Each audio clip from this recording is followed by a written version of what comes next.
What we want to do now, we want to prepare the cured meat either to go in the smoker, the barbecue pit, or the oven.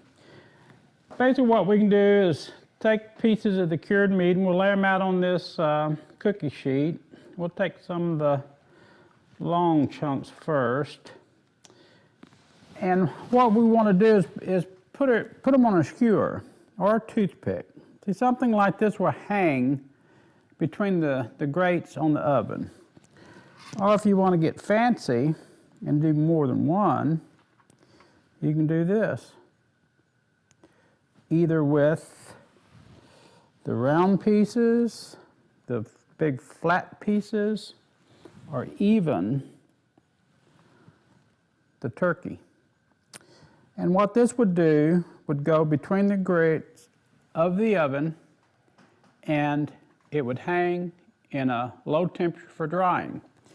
Once you get this ready and you get all your skewers and your toothpicks filled, you preheat your oven to 140 degrees. And once it reaches that temperature, now a lot of your electronic ovens will go to 140 degrees. Your dial ovens, your older dial ovens, the lowest I'll go is 170. If that's the case, then you go ahead and dial it down to the lowest setting, which is 170 degrees, and then you put your jerky meat in on the racks.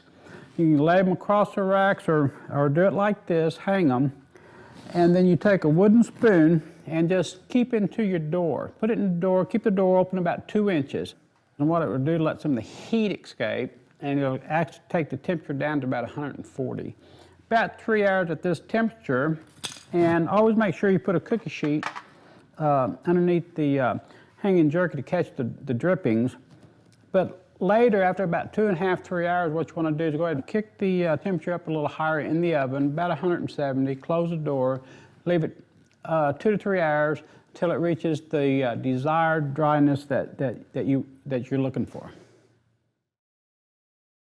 Okay, another way of using the oven for drying is you can, if you have a cookie cooling rack like this, you can flip it upside down, put it on the grid, and what you can do is actually lay your jerky here flat and use the same drying process, the same amount of time, the same temperature, put it in there, close your oven, set your temperatures, and it'll dry the same as if you hang it.